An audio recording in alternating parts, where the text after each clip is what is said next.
Good morning, everyone. It's Rabbi Akiva Males, and I hope that you're well. Today is Friday. It is March 26th. We're getting ready for Parshas Tzav, which is also Shabbos HaGadol. It's Erev Pesach, and I'm very excited to share a short Dvar Torah with you. We're all looking forward, Matzei Shabbos, and everyone in Chutz La'aretz, all those living outside of Israel on Sunday night as well. We're going to have our Pesach Seder. And all the way at the end of the Pesach Seder in Nirtza, we conclude the Seder with Chad Gadya, that song about that goat, Chad Gadya Dezaben Abba Bisrei Zuzeh, that our father bought for 2 zuz, for 2 coins. And it's always a fun song. I know different families have different tunes for it. Someone will sound out the noises of the different animals that are being mentioned. Whatever that may be, it's a memorable part of everyone's Seder and our family traditions. And as we all know, there has got to be a deeper meaning to this Chad Gadya. It cannot just be that it's like this children's book about what came next and all these episodes that happen. So you'll find in Haggadahs that have been written over the centuries that there is an incredible amount of commentary offered to Chad Gadya, talking about what it's alluding to and the secrets, the mysteries within that cryptic Pismon, that cryptic song that we sing at the end of the Seder that brings us so many smiles to our faces. I want to share with you something that I saw a couple of years ago. Several years ago in Israel, they reprinted a commentary to the Haggadah by the Aruch HaShulchan, by Rabbi Yechiel Michal Epstein. And Rabbi Epstein, when he wrote his parish to the Haggadah, was called Leil Shimurim. The original font was very hard to read, but in Israel a couple of years ago, they reprinted it. Absolutely beautiful font. Here it is. I'm holding it in my hands. Leil Shimurim. And at the end on Chad Gadya, I was curious to see what he does with Chad Gadya. And he has a beautiful explanation going stanza by stanza, how every stanza is alluding to different aspects in Jewish history and what we were talking about. But what I want to focus on with you this morning is what he does with the chorus, the refrain that we keep coming back to. Chad Gadya, Dezaben Abba Bisrei Zuzeh Chad Gadya. What does that mean? One little goat, which our father bought for 2 zuzim. And let me share this with you. It's just one short paragraph. He writes as follows: Nir Ali, Dachar Kol Seder, after the entire Seder, going through the history of Bnei Yisrael, what is our history as well as what is our destiny? Yisaper lanu beremez kol matzavenu mizman yiridasenu leMitzrayim ad bias goel. Through this song of Chad Gadya, hidden in this song is the entire history of Bnei Yisrael from the time we went down to Mitzrayim until our ultimate redemption that we continue to daven for. And he says, what does it mean, Chad Gadya Dezaben Abba Bisrei Zuzeh? He says, Hine Reishis Sibas Yiridasenu leMitzrayim. The initial cause, why did we go down to Egypt? Humechiras Yosef, that was the sale of Joseph by his brothers.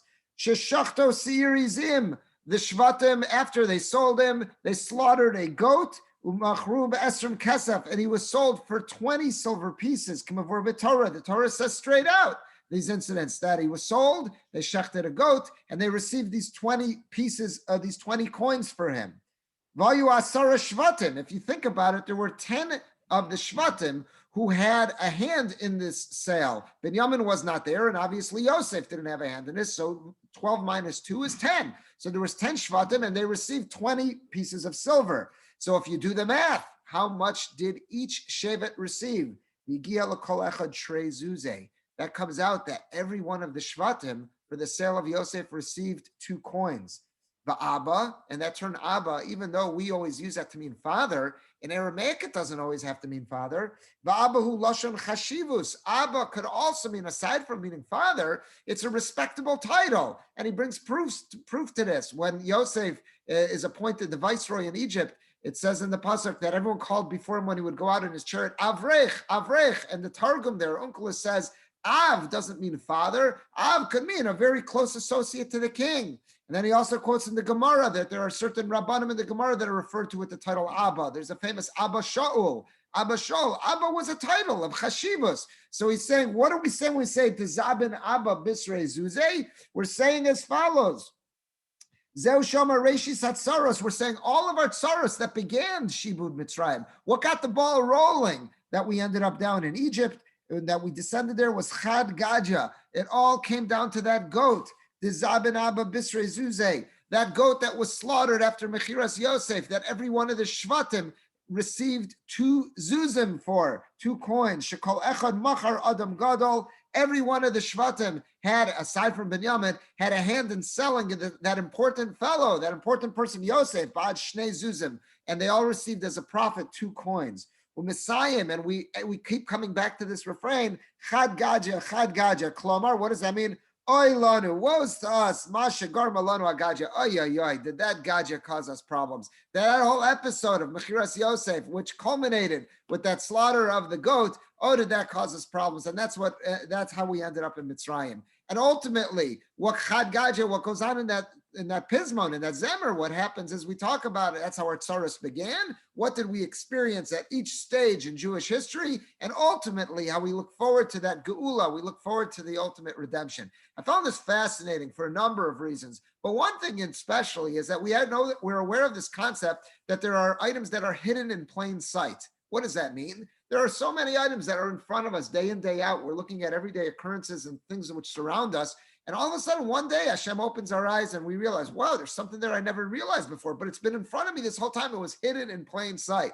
I can't look at Chad Gadya anymore without thinking of what the Aruch HaShulchan suggests here. This is an entirely different thing. Chad Gadya, we're talking about that goat by Mechiras Yosef. The Zaben Abba, that an Abba, an important person, was sold. Not that dad bought for 2 coins, but the Zaben Abba, an important person, was sold, betray Zuze, for those 2 coins that every Shevet received those 2 coins for. Totally changes the way I look at Chad Gadya. And I can't help but think about this as well. There are so many items that are in front of us that we ask Hashem all the time to open our eyes. There's so many answers that are probably right in front of our eyes, but we just haven't realized it. Hashem hasn't opened our eyes to realize what's out there. HaKadosh Baruch Hu should be Meir Einenu. He should enable us all to see and to come upon the solutions that we're all davening for and that we're asking Hashem to help us with. And Hashem should provide us with, He should bless us with that Geula, the ultimate redemption that we're all davening for, and that comes up in so many times in the course of our Seder, in the course of our Pesach Seder that we're about to celebrate together. May we all merit seeing the ultimate Geula. Chazal tell us, B'Nisan Nigalu, in the month of Nisan, that's when we experience the initial redemption. U'B'Nisan Asidin Ligalos, and it's in the month of Nisan that we hope to experience the ultimate redemption. May we all see that day soon. Have a good Shabbos, a good Yom Tov, a Chag Kosher v'Sameach to everyone. Bye-bye.